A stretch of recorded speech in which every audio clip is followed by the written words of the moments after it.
It's Friday, September 12th, 2025. Good evening and welcome to the daily happenings inside our federal machine. The assassin of Charlie Kirk was turned in by his father and placed into federal custody at 10 o'clock p.m. last night. He faces the swift hammer of justice. Charlie will be sorely missed by countless millions around the world. God bless you, Charlie, and may God bless your family. And we have some swamp news that dropped today. The United States Constitution is going on display at the U.S. National Archives beginning on September 16th, and tickets are available to view our most precious founding document.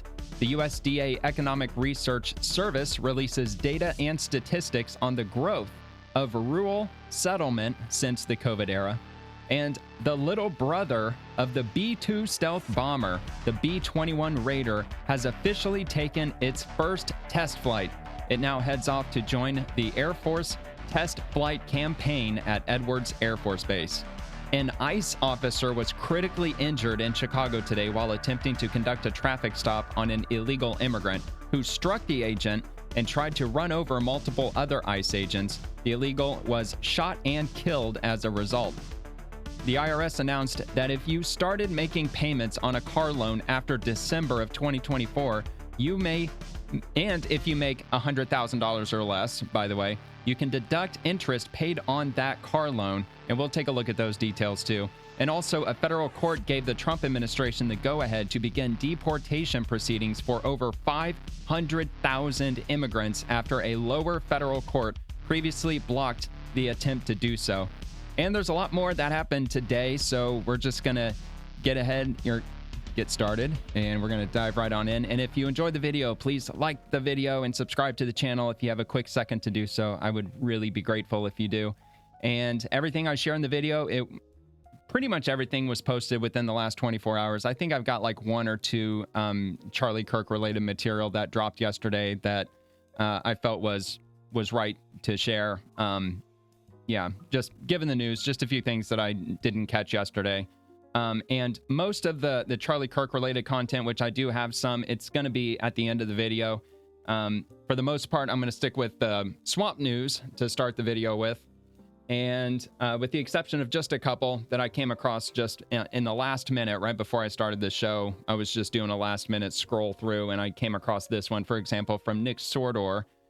Beautiful. Someone in Orange Beach, Alabama flew an airplane banner reading Charlie Kirk, a saint in God's hands. It also included Psalm chapter 116, verses 15. Precious in the sight of the Lord is the death of his faithful servants.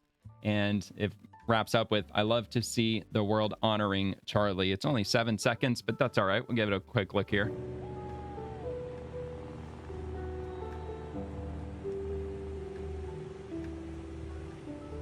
Yeah, that's very cool.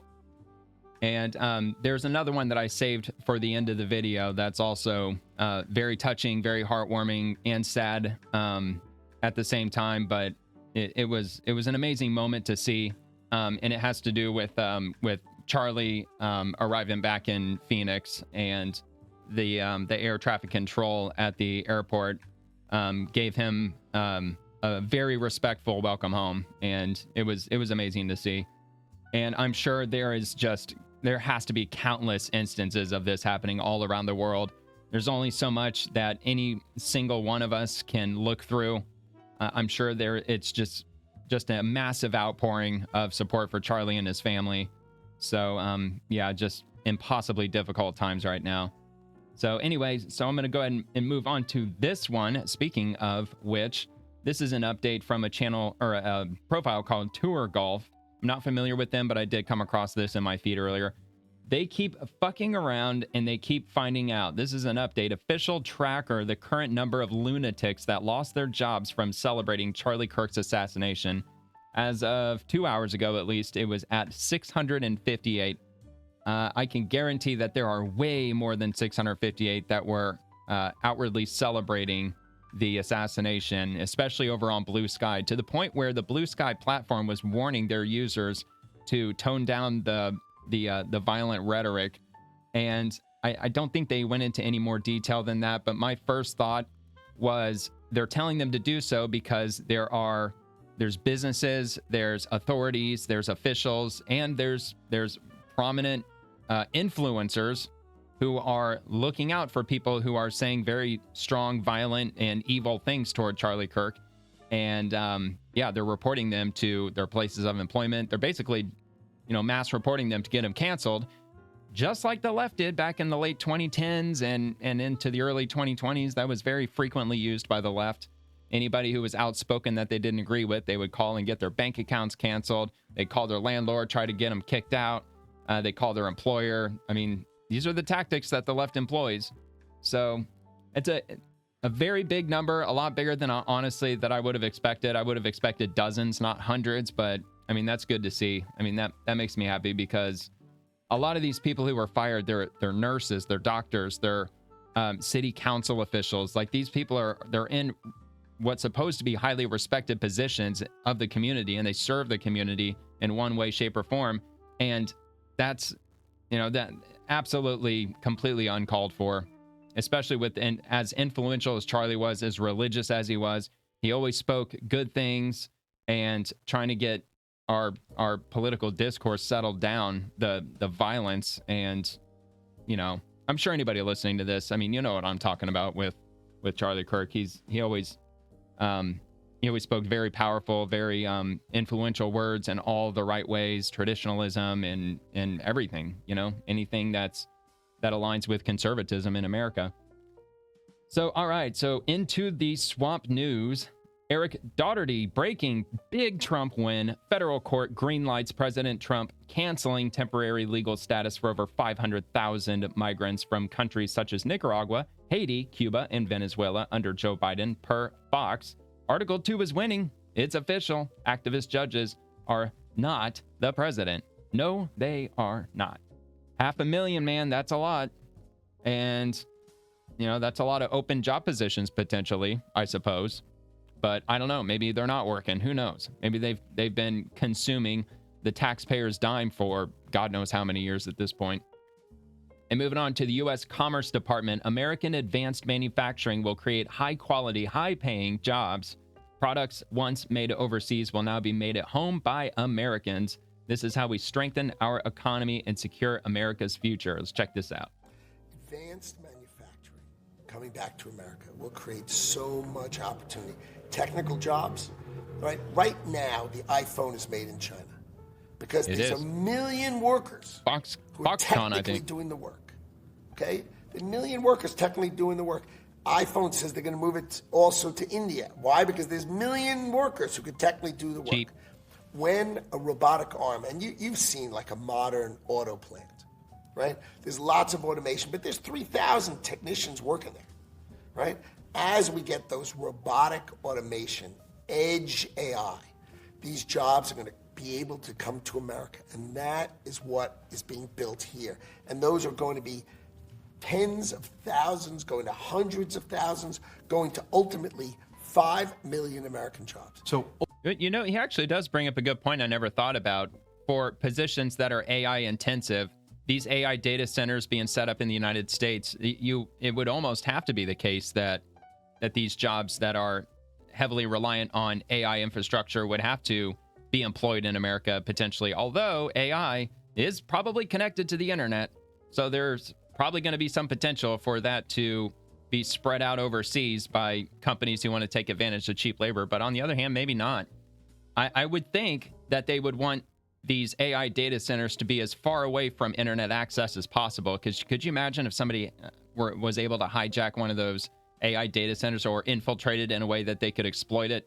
So, and I'm not entirely opposed to India having jobs for Apple over China. I would much rather it be India because at least India's, they're a functional democracy, aren't they? I don't know if they're a constitutional republic, but I know that they basically get their I don't even know if they even call it a constitution, whatever they call it in India. Wasn't it kind of adopted from the UK's political structure, if I'm not mistaken? Like, they declared independence, I think, back in, or they were given independence, I don't know, back in the 1970s.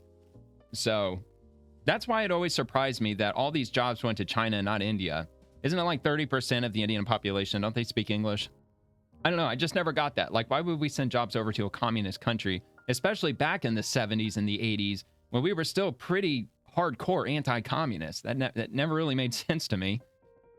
I don't know. The powers that be, they can be evil, I guess. Anyway, moving to Florida Supreme Court. That's my state. I live in Florida. I live in St. Pete, so I follow this. It's technically, it's government related. It's not really exactly, our federal machine swamp related, but they don't post every day, at least not from what I've seen. It's been a little while. Actually, I come to think of it, since I started following them a few months ago, I don't think I've seen any posts come out of the Florida Supreme Court. But anyway, they say new material in Samuel Smithers versus state of Florida. Hillsborough County death case, which Hillsborough County is my next door neighbor county. I live in Pinellas County. Hillsborough is Tampa. The Hillsborough County death case, death warrant scheduling order. October 14th execution date has been set. See the docket here. And they have. Governor DeSantis has signed this man's death warrant. Now let me bring this up a little larger here, see if I can get a better view. And that's the most recent docket date from 9/12. This was, where's the one where it says? Okay, yeah, so 9/12 of 2025, miscellaneous document. It's the death warrant that Governor Ron DeSantis had signed, and I'm supposed to be able to view the document. So I didn't try. Oh, yeah, here we go. Ron DeSantis, governor, September 12th, 2025. Warden David Allen, Florida State Prison.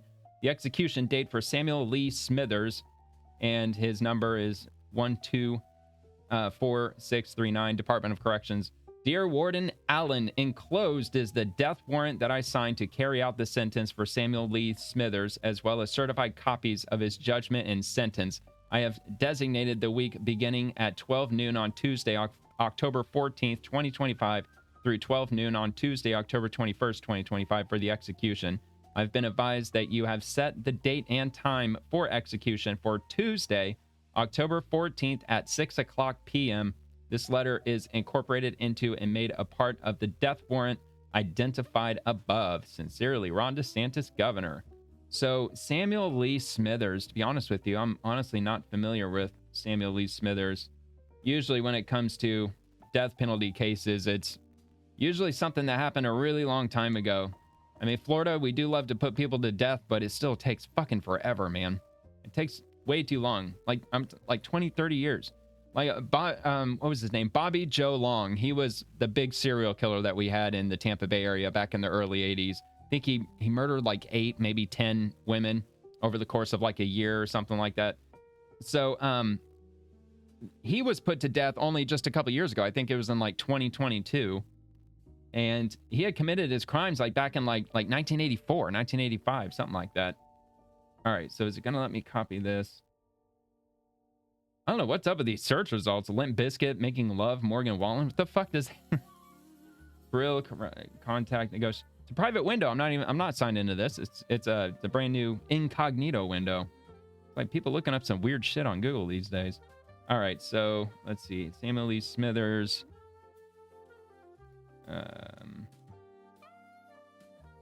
Florida criminal, I guess. Oh, come on. No, I'm not a robot. It's incognito, for crying out. Oh my God, dude. What the fuck are they doing here? All right. Deacon of Death Killers Execution. Oh, he's called the Deacon of Death? What? MyPanhandle.com. All right. Not going to get too much into the weeds on it, but I figured since I brought it up, I might as well, at least figure out who the hell this guy is. A Tampa Bay murderer. Okay, well, then he's local here in Tampa Bay, where I live. Will be executed next month after a new order from Governor DeSantis. Friday, DeSantis signed a death warrant for Samuel Smithers, a former Plant City Baptist deacon who murdered 2 women in 1996. All right, well, that's basically all I wanted to know. There he is right there. Fucking scumbag. 1996. I mean, he's lucky he's been able to live this long. I think it should be swift. And a lot of people who side with the death penalty would probably agree to that. They shouldn't be sitting on death row for 20, 30, 40 years, just hoping and praying and waiting that the chain of custody might be screwed up in evidence or something, or maybe some lawyer somewhere digs up something that some appellate court might have misinterpreted. Like those like almost in between the line kind of like slimeball excuses that they try to come up with to try to stay their execution. I mean, I think if they're going to put people to death in the state, I think once the jury once they come to a unanimous decision, because in Florida it has to be unanimous, that he shall be put to death, then it should be done fairly quickly. Of course, there is the appeals process. I'm not advocating for getting rid of that process. I'm not saying that they find him guilty and sentence him to death. I'm not saying like they just take him out back and just, blow his head off or anything.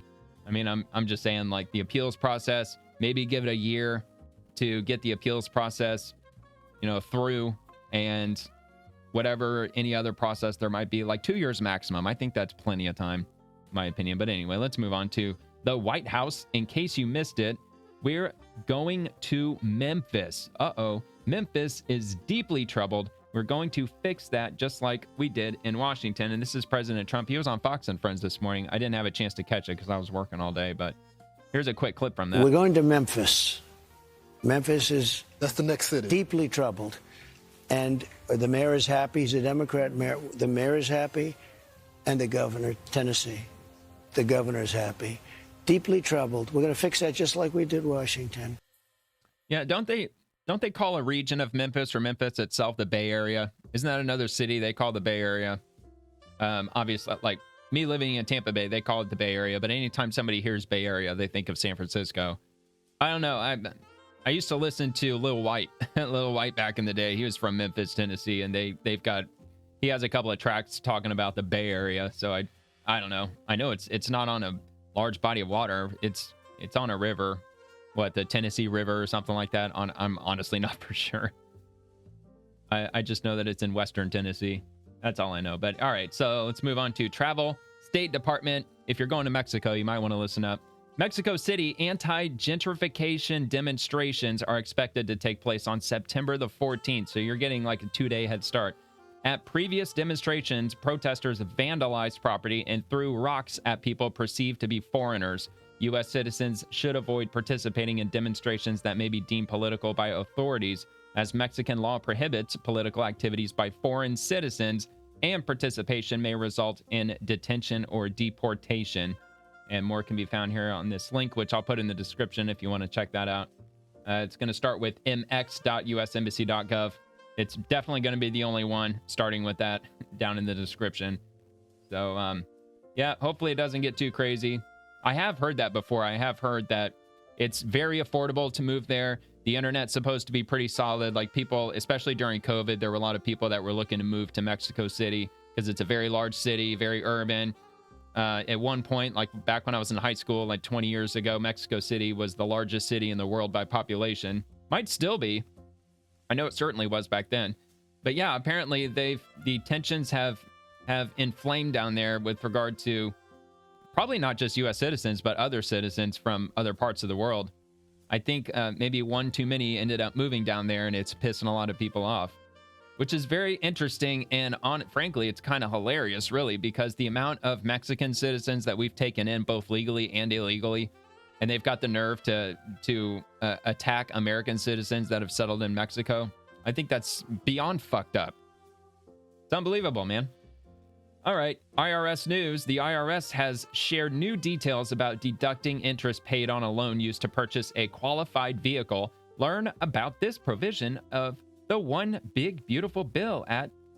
I thought they were changing the name of the One Big Beautiful Bill. I thought that they were gonna, I don't remember what they were gonna call it, like the One Something Family Act or something like that. I honestly can't remember. I think it's a whatever idea. I don't know if it's gonna stick or not. But anyway, this is updated. Oh, good grief, man. Way back on July 25th. Sometimes that irritates me, but look, they posted this 4 hours ago. So it's a reminder. I missed it. I didn't see this up until just now. So no tax on tips. We already know that. And they go into the detail here. Obviously, I'm going to link this in the description too. It'll start with irs.gov.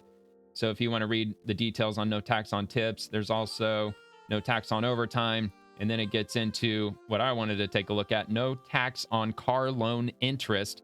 New deduction effective for 2025 through 2028. Individuals may deduct interest paid on a loan used to purchase a qualified vehicle, provided the vehicle is purchased for personal use and meets other eligibility criteria.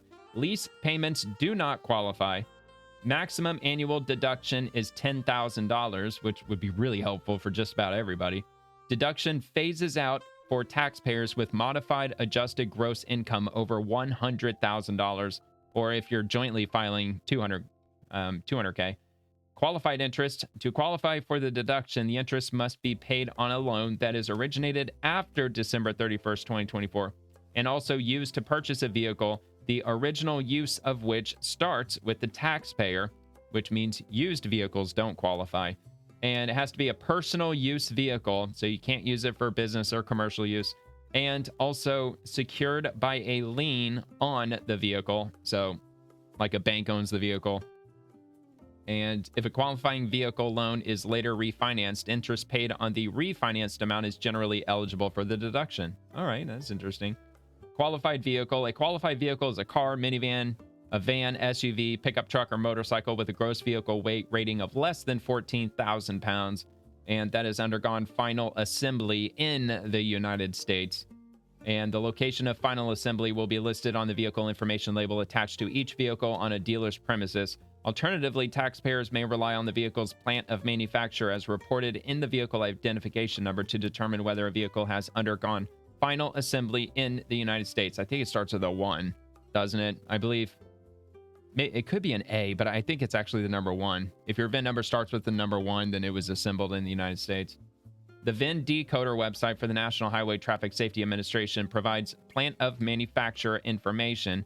Taxpayers can follow the instructions on that website to determine if the vehicle's plant of manufacture was located in the United States. I'll link that.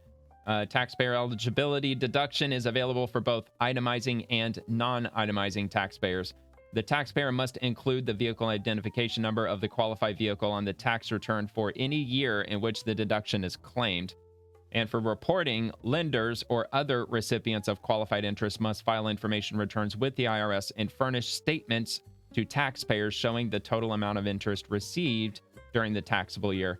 And for guidance, the IRS will provide transition relief for tax year 2025 for interest recipients subject to the new reporting requirements. So there you go. And then it goes on, deduction for seniors. I think that's it. Yeah. So yeah, there you have it. So if you just got a new car and if it was manufactured in the United States, even if you make under $100,000, especially if you make under $100,000, you got some money coming your way if you fill out your taxes the right way. And apparently you have to get a hold of your lender so they can determine how much interest money that you paid them. So yeah, man, there you have it. Next, from the White House, short but sweet, God bless the United States of America. Almost 100,000 likes for that, 81K. And the next one, USCIS. The USCIS is hiring officers. And by the way, the USCIS is U.S. Citizenship and Immigration Services. So if you're looking for a job in the federal government, they've got one here. I'm sure more than one. I'm sure they got a bunch. Are you ready for a rewarding career in helping to safeguard our lawful immigration system? Join us at DHS Gov Career Expo, and you can register. I'll link that, dhs.gov. That's what it's going to start with down in the description. And securing our nation's immigration system. I don't know if they're actually going to list. I wonder. Will they actually list specific positions that they might have? I would think that they would. So register. Law enforcement, Monday, September 15th from 9 to 5, and Tuesday, September 16th from 9 to 3. It's at, oh wow, Utah Valley Convention Center. Isn't that like Provo, Utah? Wasn't that where Charlie Kirk was assassinated? Didn't that happen like right there? I don't know. I just remember it was called like Utah Valley University or something like that, wasn't it? I don't know. That just seems like very oddly familiar.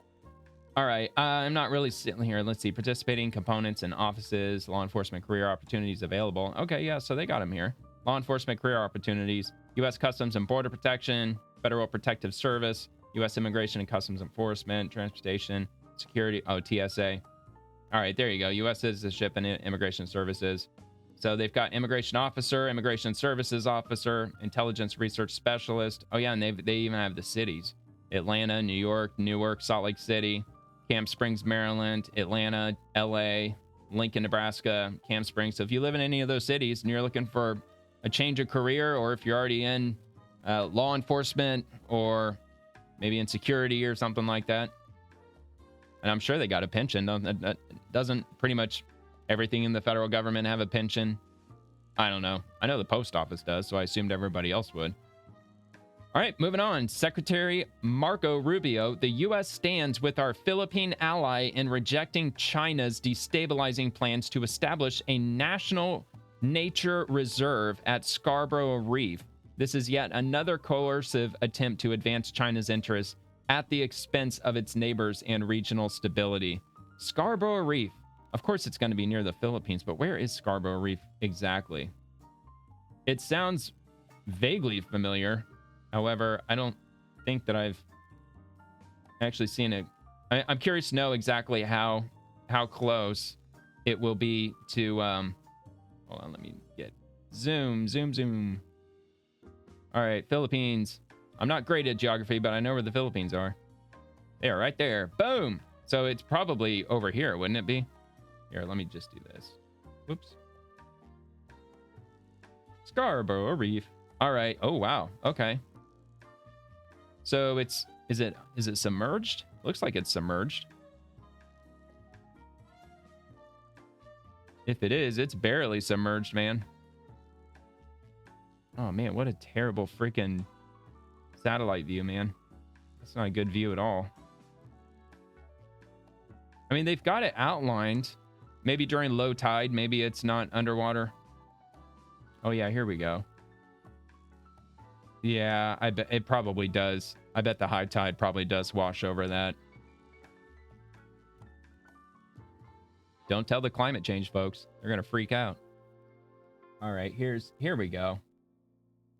Yeah, looks like it's submerged. So anyway, yeah, they're going to try to turn this into some nature preserve, and the United States nor the Philippines are having any of it. Because it's just another tactic that China is trying to employ in order to encroach into more of the South China Sea. I mean, that's where we're at, right? Yeah, South China Sea. So, yep, sounds like the federal government's going to put a stop to that, or at least do their best to do so. All right, so let's head over to Bill Milugan. Breaking: an ICE officer was severely injured in Chicago this morning after being hit and dragged by an illegal alien who resisted arrest during targeted traffic stop and tried to run over the ICE arrest team with his vehicle. ICE shot and killed the alien as a result. I'm told by a senior ICE source that the officer suffered lacerations and significant leg injuries, but is expected to be okay. ICE statement on who they were targeting. Quote, ICE officers conducted a vehicle stop to arrest Silverio Villegas Gonzalez. He refused to follow law enforcement's commands and drove his car at law enforcement officers. One of the ICE officers was hit by the car and dragged a significant distance. Fearing for his own life, the officer fired his weapon. The target of the enforcement operation was Silverio Villegas Gonzalez, a criminal illegal alien with a history of reckless driving. He entered the country at an unknown date and time. So there you go. Absolute scumbag. All you had to do was just follow lawful orders, dude. Worst that probably would have happened is that he got deported. I mean, was it really fucking worth it? So hopefully the ICE agent will be okay. I mean, it's not good to hear, man. Getting dragged. I mean, that sounds like a nightmare. So anyway, U.S. National Archives posted just 8 hours ago. A nation-making display of the U.S. Constitution is coming to the National Archives. Learn more and reserve your timed tickets at visit.archives.gov beginning September 16th. Now, I might speak a little too soon, but it might possibly be free because I think basically anything they offer in Washington, it's all free, isn't it? Yep, free admission. There you go. So if you want to check out the original Constitution, I know I've heard the stories too, that they've got multiple identical copies of the Constitution. So you never really know if the one you're looking at is actually the real legitimate one and which one isn't. But according to them, they're going to put the legit one out. So for a pretty short period of time, you'll have a chance to look at it. I just know that they don't have it on display very often because the ink's exposure to light, it damages probably not only the ink but the paper probably too. And yeah, if it's exposed to light, which I'm sure they probably illuminate the room in a very specific particular type of lighting in order to minimize the erosion of the letters on the paper. But I don't know, man. I'd be kind of curious to know, like, in the future, if it fades to a point where it becomes difficult to read, are they going to do like what the touch-up artists do in museums, like in Ghostbusters 2 with Dana Barrett, where her job was like touching up little paintings and whatnot? I wonder if they might eventually have to resort to that, because even with it being in a no light situation, I think like they've got a time scale where they predict that the letters on the Constitution will eventually disappear. So, I mean, I don't know. But anyway, yeah, so the exhibit hours open daily, 10 a.m. to 5:30 p.m. Location. Let's see. Plan your visit. I'm just curious to see where the advanced tickets, reserve advanced tickets. Yeah, I mean, it's got to be free. I'm just curious to know where the Constitution part of it was. Tour operators. Man, that'd be awesome to go visit the National Archives. That'd be awesome. Let's see. We head back because it might have been right here. Charters of Freedom open daily. Oh, here we go. Constitution Day, the full U.S. Constitution, right here. Temporary. It's going to be from September 16th to October the 1st, 5:30 p.m. at the latest. It'll be in the rotunda, so it should be, I'm assuming, in the entrance or in the main quote unquote lobby. So this historic special display will also include. Here, hold on. You know what? I'm just going to start from the top. In celebration of 250 years of American freedom, the entire U.S. Constitution and the original Bill of Rights will be surrounded by 17 constitutional amendments, filling the rotunda at the National Archives in Washington, D.C. in a dramatic and highly visual display. This marks the first time in history the entire U.S. Constitution will be on display. That is awesome, man. I would love to go and check that out. This historic special display will also include the rarely displayed fifth page of the U.S. Constitution.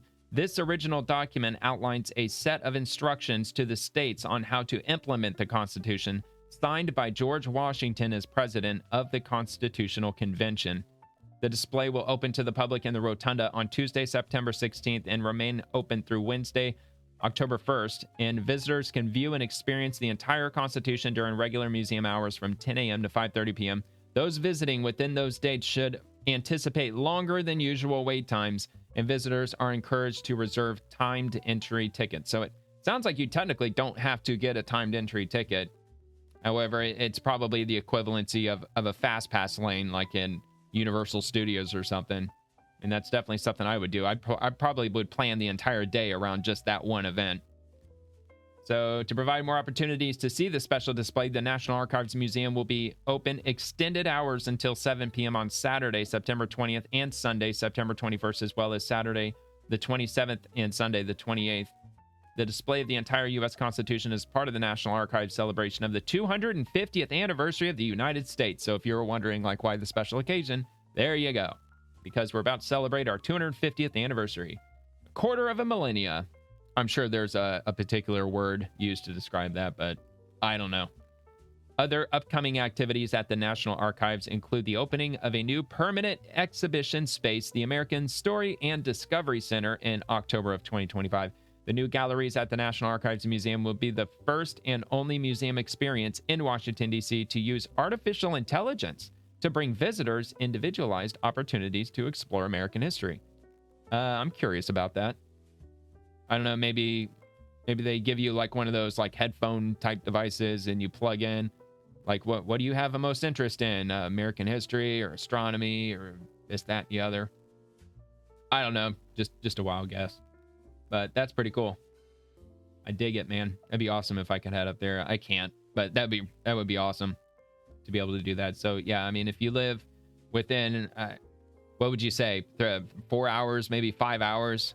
I mean, if I lived probably within 4 hours or 5 hours, I would absolutely go to be able to check that out. I mean, that's going to be a once in a lifetime experience. Like they just said, that's the very first time that they've displayed the entire Constitution. You can see the entire thing all at once.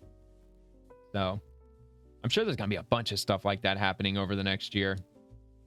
I mean, just one of those things that most people won't hear about. You're not going to see that on the news, most likely. I would be surprised if you did.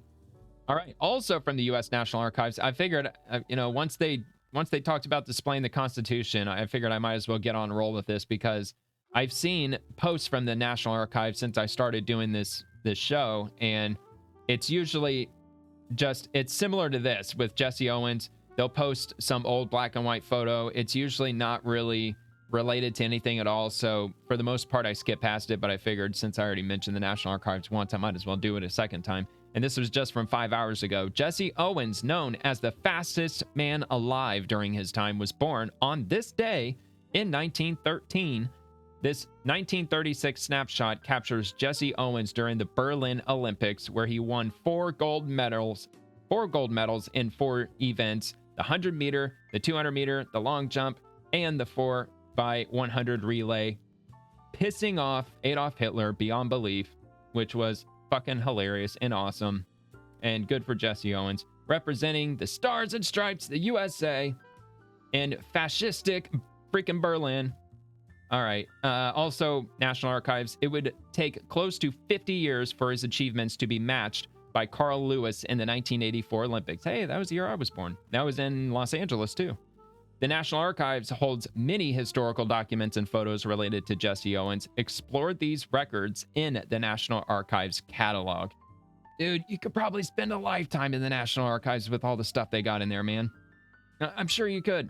I just want to go in just to see how big it really is. It's probably like what I imagine, I don't know, like Indiana Jones warehouse type situation, not literally, but maybe square footage wise, maybe that, but it's probably even bigger than that. I don't know. So, all right, moving on to this one. I like this one.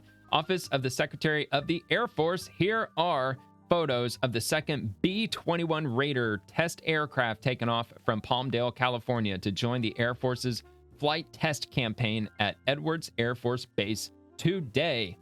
And technically it was yesterday, but it wasn't yesterday when I was putting together everything for the show. It was posted at 5:18 p.m. yesterday.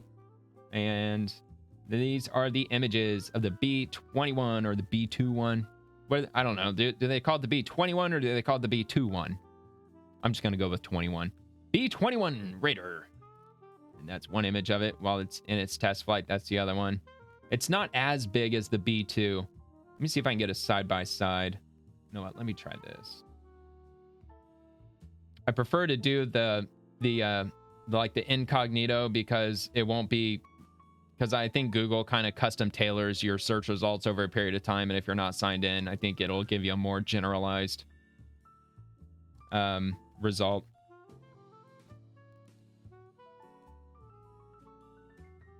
See what this comes up with. Images. They've got a side-by-side. I've seen it before. I know I've posted it before on my X. Come on, man. I'm clicking on it. What the fuck's going on?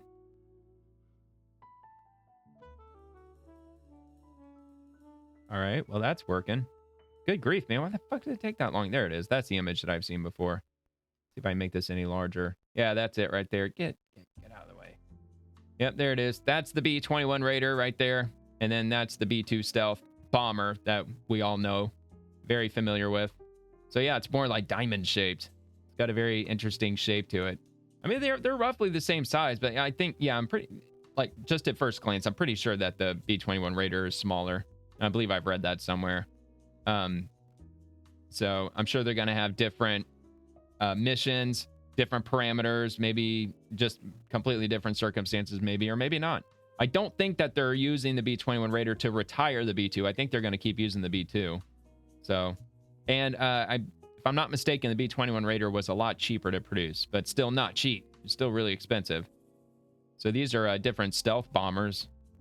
Well, maybe. Maybe. Is it going to take me to the same one? Yeah, I guess it did. All right. Here we go. Yeah, there we go. Comparing stealth bombers.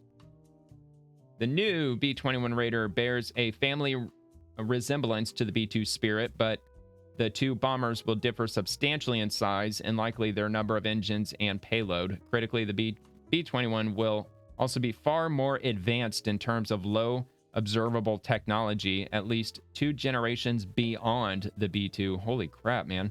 Northrop Grumman is the prime contractor for both bombers. Next generation bomber, huh? Canceled. It's canceled in 2009. Well, I mean, this article might actually be a lot older than I might think it is. But either way, that is what the B-21 Raider looks like from an overhead view. It does. It looks like that.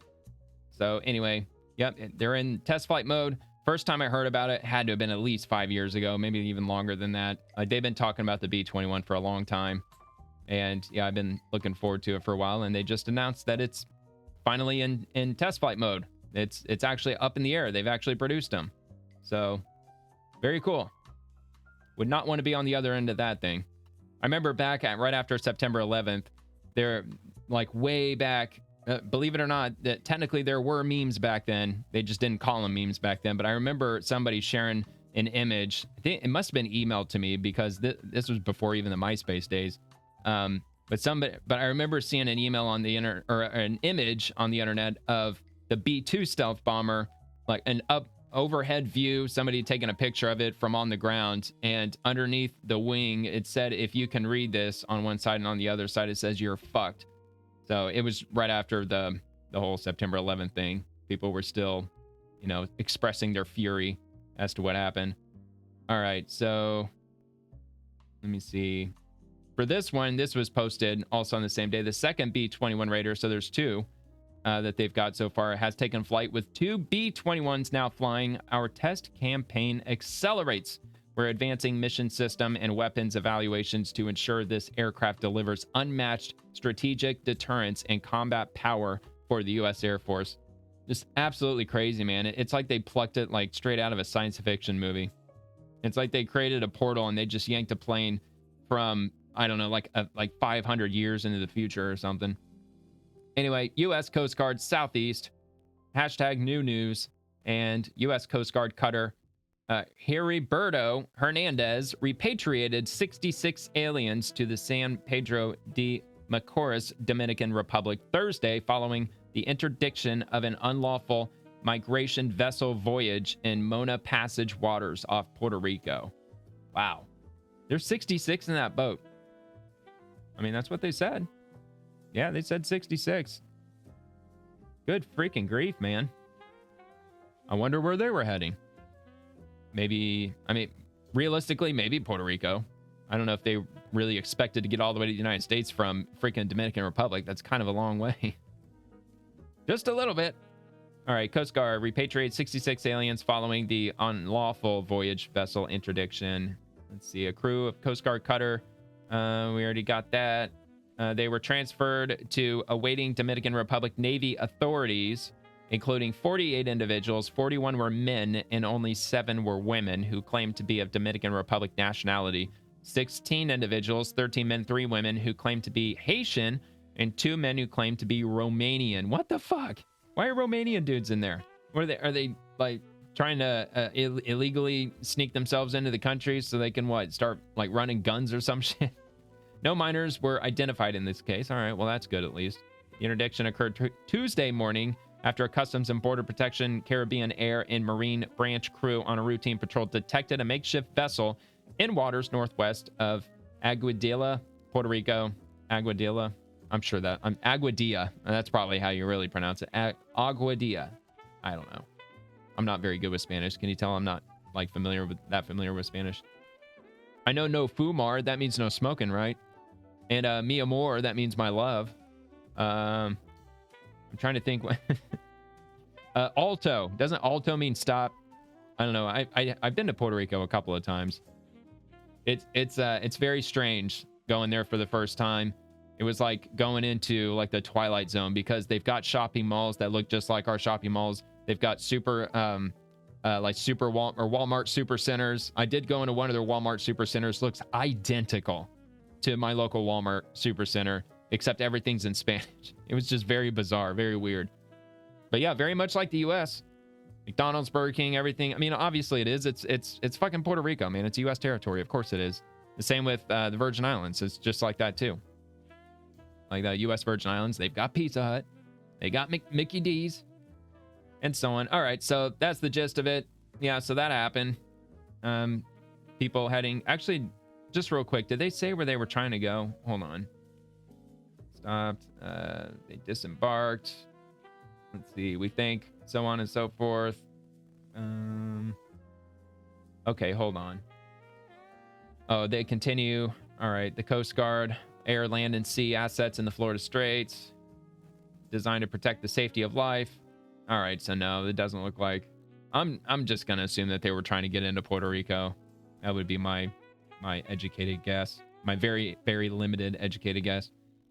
All right, moving on to Senate Republicans. Senator Andy Kim is wrong. Well, let's see what she said first, and then we'll get back to that. Senate Republicans' actions today will only further abdicate our congressional responsibilities by lowering the vote threshold to a simple majority and setting up blocks of confirmation votes that can include an unlimited number of sub-cabinet nominees. Republicans are taking away the opportunity for the Senate to thoroughly question and examine each and every nominee. Yeah, if they were to do that, I don't know if they can filibuster when they're maybe not when they're going through a confirmation process. However, I think you can only imagine if they've got hundreds that they're trying to confirm, it would probably take at least a year for them to finally get through each and every one if they spent at least a day. Plus, you know how the Democrats would be, all right, we're going to do each and every one. No, we're not going to do it in 4 hours. We're going to take at least 12 hours for each nominee. We got to question them thoroughly. It's like, dude, you haven't done this in your entire political career. You haven't sat down and questioned each and every single one of them from beginning to end. It just doesn't happen. Like every president before Trump's second term, they had them all done by now, I think. I'm pretty sure they did. By now they did. But yeah, they're trying to get through the rest of Trump's nominations for just all the lower level stuff, like each of the state attorney or the federal attorneys for each state, like the state attorney for like state of Florida or Nebraska, Washington State. Like I think they still have to go through all of them, and they've got a lot of like civilian. I don't know if support roles is really the best way to put it, but it's a lot of government positions that the president has to pick out, and they're all, for the most part, kind of lower level civilian positions, and the Democrats are stonewalling because they're just being a bunch of assholes. You know, they're doing everything that they've been doing for the last decade, just trying to stonewall and trying to obstruct and trying to do anything they can to just cause shit. But this comes from Politico that they responded to. Senate GOP goes nuclear to break Trump nominee gridlock. And there you have it. So the Senate Republicans responded to Senator Andy Kim by saying Senate Democrats had time to debate every nominee and, in most cases, chose to not even use it. Additionally, if these nominees are so unqualified, then why have 62 of President Trump's nominees received Democrat support? Yeah, well, why would that be? Because they just want to stonewall and be a bunch of fucking assholes. That's why. And that's why they need to get voted the hell out, man. Especially with the freaking shit that happened this week, man. If I were a Democrat, I would not want to be obstructing and playing bullshit games right now. Like now would be like the very worst time to be playing fucking games, especially when they have a midterm to be thinking about in the coming months. I mean, with everything that's been going on, especially over this last week. I mean, hell, the stabbing in Charlotte, North Carolina of that Ukrainian refugee, that was horrific. That was horrific enough.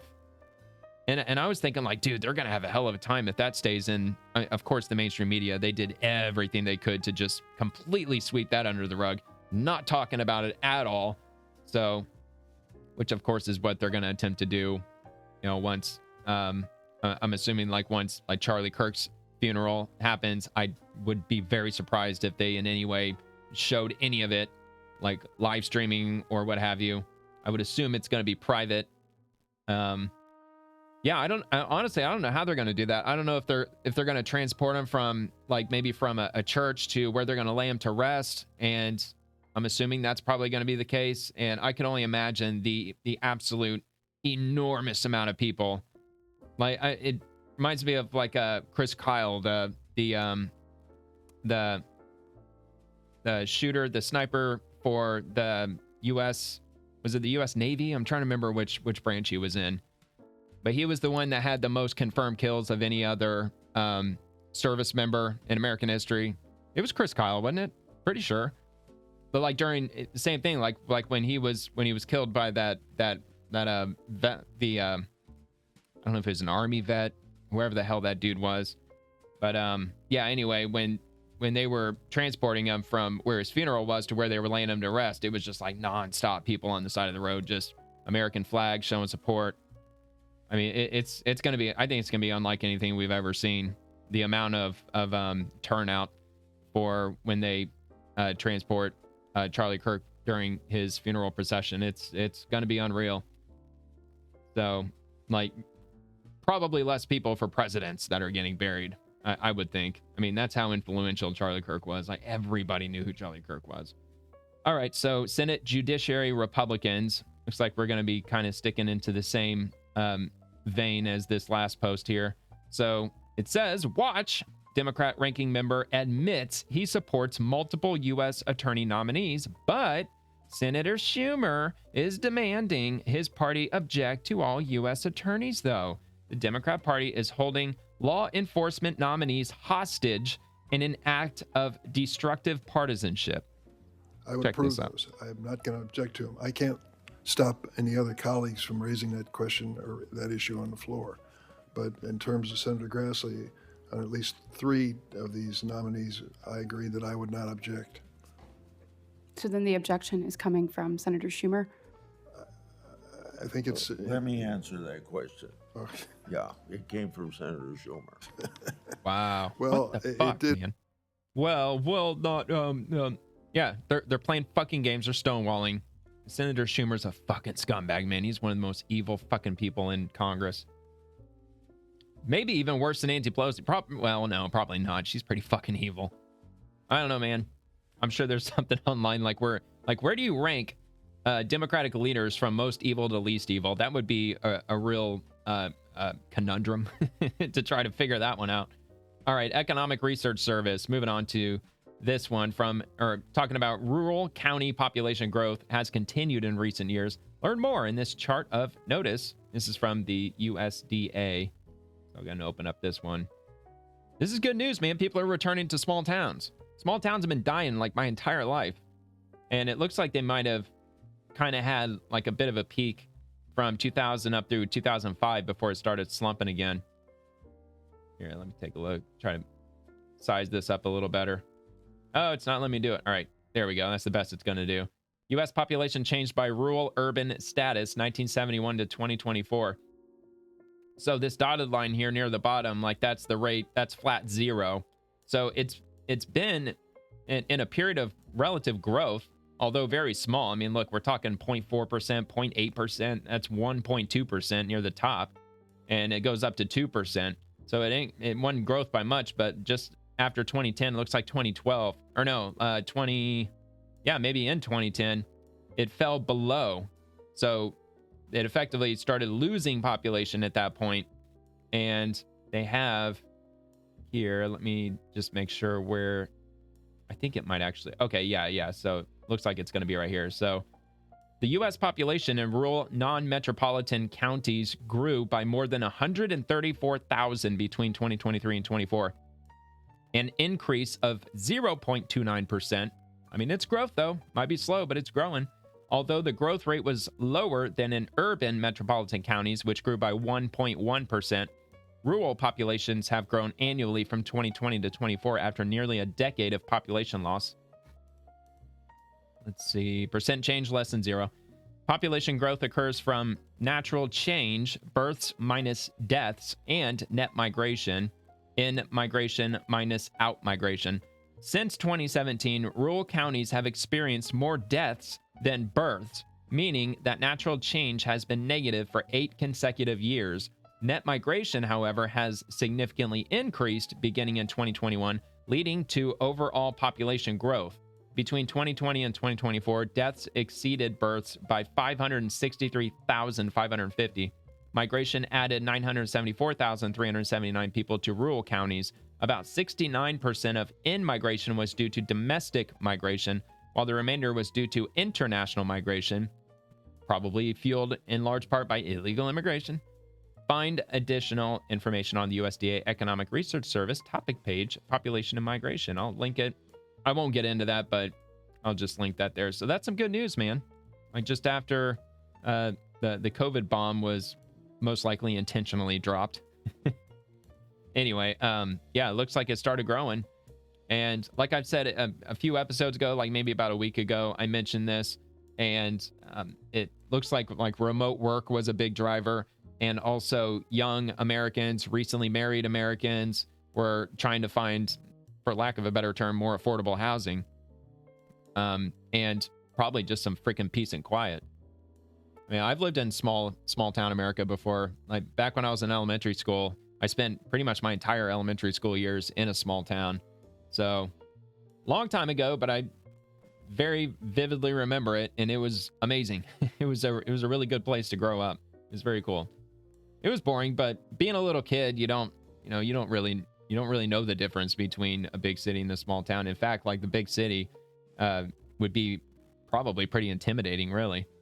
All right, so anyway, from the White House, breaking: the suspect in Charlie Kirk's assassination is in custody. So it looks like from this point on, I'm going to be getting into Charlie Kirk's the latest updates, at least the latest as of today.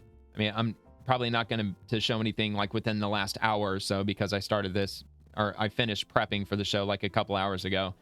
But anyway, this is from the White House. President Trump announces the suspect in Charlie Kirk's assassination in custody.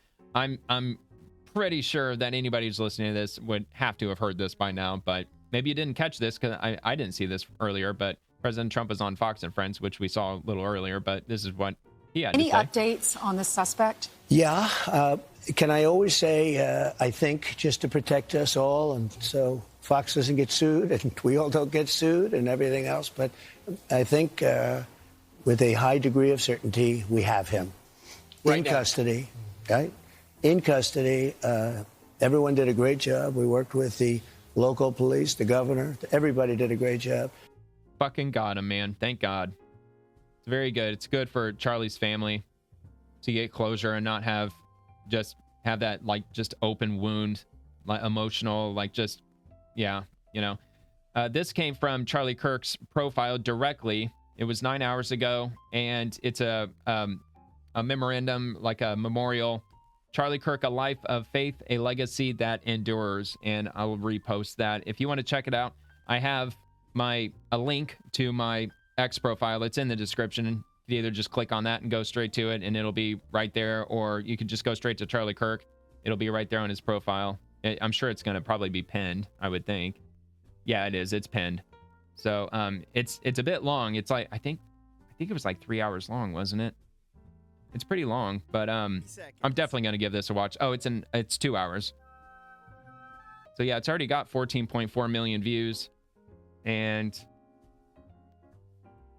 let's see. We don't have to live this way, plus the death of Britain Emmons Shirley. Wait a minute. No, this isn't it. No, that's September 10th. Hold on. What's this? Okay, no. Yeah, okay, there it is. I'm sorry. My bad. Obviously, I got them confused.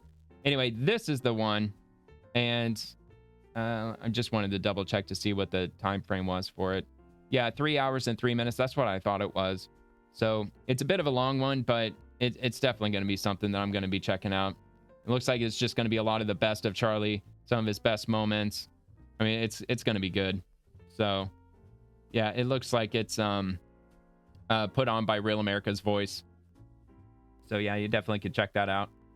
And we're going to move on to the next topic, related topic. RNC research. Charlie Kirk's shooter used the exact same language that Democrats use every day to describe conservatives. We know who radicalized him. I've been waiting for this.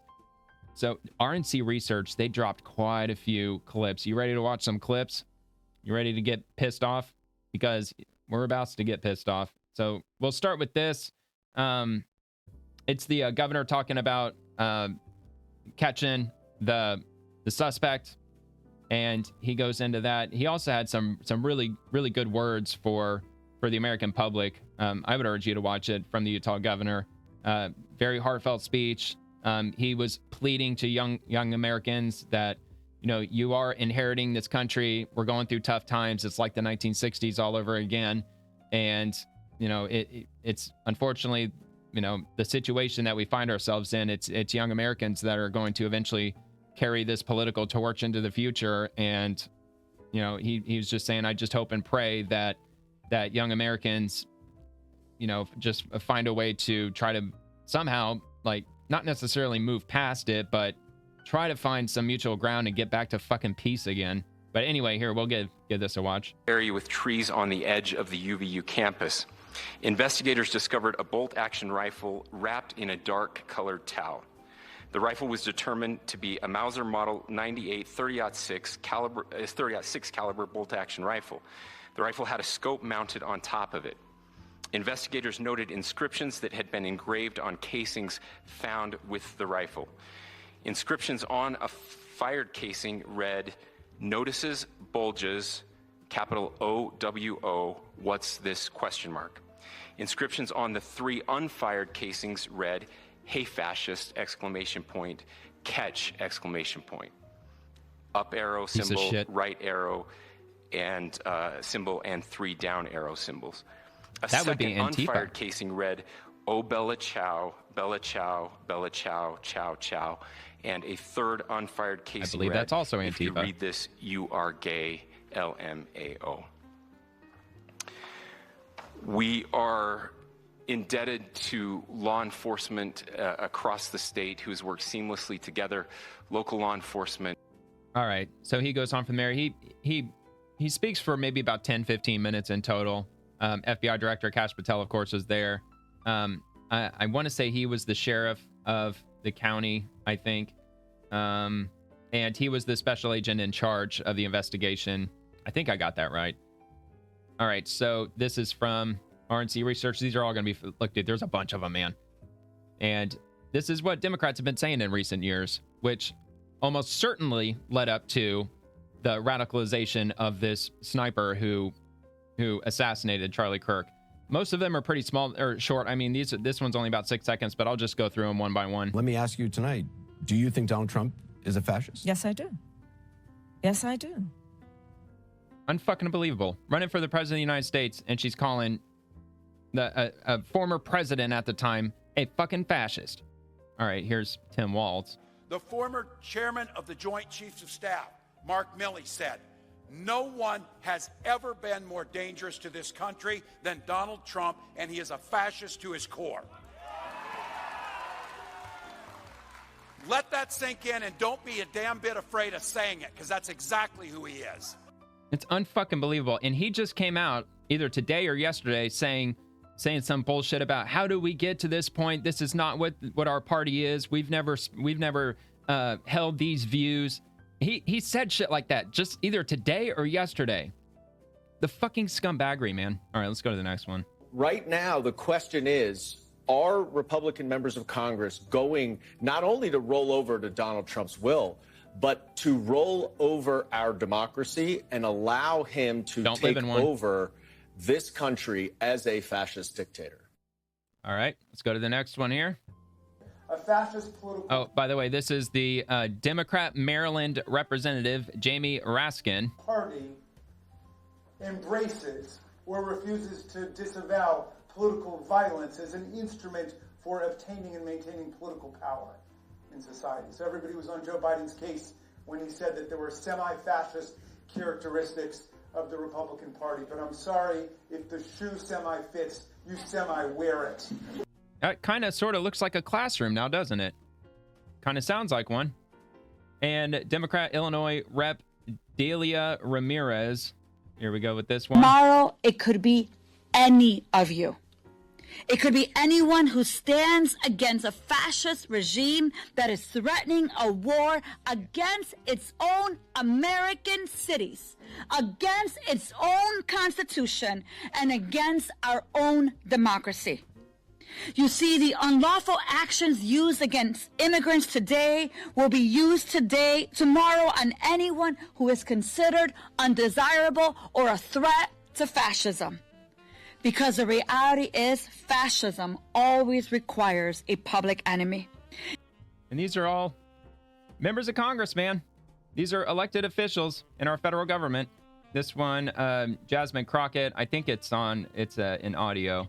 Looks like, they have decided that the only way that they can bring about this white supremacy agenda is by diluting the voices of people of color. And so what we have seen is, again, this rogue Department of Justice going out to do the bidding of this Timu Hitler. Emu Hitler, huh? All right, let's go to this one. Last year, Biden compared his political opponents to semi-fascists. Listen In to the this. president's Christmas address, he called for Americans to reject the poison of politics. But last year, he compared his political opponents to segregationists, labeled them semi-fascist. Don't comments like that contribute to political poison? Look, the president is going to call out what he sees, right? That is his job as a president. That was Press Secretary Karine Jean-Pierre. And here's another one.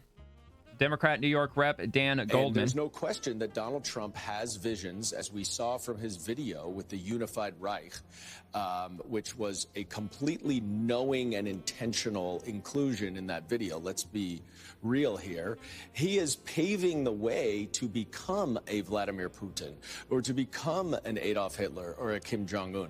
That's what he wants to be. And all of this is in the lead up to paving the way for him to win this election and then to take over this country and literally to eliminate the democracy that we know. And they say they didn't radicalize the shooter from July 13th of 2024, Trump's attempted assassination, where he was shot in the head by another radical. And same with Charlie Kirk shooter. No, he wasn't radicalized by Democrats. No, we didn't say anything wrong. Who is this? AOC? Yeah, this is AOC. Every down ballot race matters.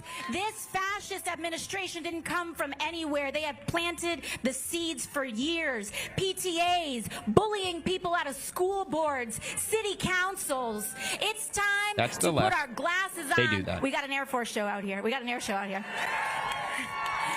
our backup today. We need to pay attention to every local race on the ballot, Arizona. We're taking the state over. We're taking it back, and we're going to fight. And you notice how they've got the buzzwords, but they don't have any specific examples in any way, shape, or form. They don't, because they don't. They don't have any. All right, this one, Charlemagne. You have two choices, or you don't vote, but you have two choices if you do. And it's two very different visions for our nation. One mind that is about taking us forward and progress and investing in the American people, investing in their ambitions, dealing with their challenges. And the other, Donald Trump, is about taking us backward. The other is about fascism. Why can't we just say it? Yes, we can say that. Yeah. All right, let's move on to the next one. Obviously, that was Kamala Harris. Democrat Wisconsin Rep Mark Pocan. Trump is taking the role of the fascist authoritarian and wants to scare the shit out of you by painting a dystopian America. Again, no examples. It's just he is. Well, what makes him that specifically? All right, let's do this one. Oh, by the way, Democrat Massachusetts Rep Ayanna Pressley. Is a fascist. And a fascist wants for us to be people that are ignorant and uninformed, that are indifferent to the suffering of our neighbors, and he wants us to be inactive. So we have to fight against all of that at every turn. All right. And Beto O'Rourke. We're not going to let him stop us. Are you with me on that? Ándale. It also means, as Mark was saying earlier, we don't await the punch thrown by these would-be fascists to land. We punch first, and we punch harder. We want California and New Jersey and Illinois and Maryland and every other state where the Democrats hold the governor's mansion, the assembly, and the state senate to redraw their congressional districts now, not wait for Texas to move first, to maximize Democratic Party advantage. Listen, you may say to yourself, well, those aren't the rules. There are no refs in this game. Fuck the rules. We are going to win whatever it takes. We're going to take this to them in every way that we can. Anything else? No. Yeah, that looks like that's it. It's no surprise to anyone. They've been using this language for years at this point.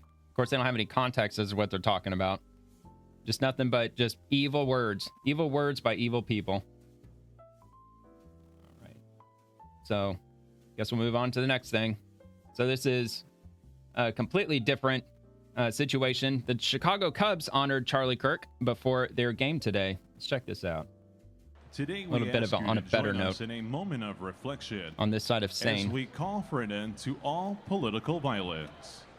May all of us as Americans come together in solidarity to strengthen our nation, end these senseless acts, and turn to civil discourse to discuss our differences.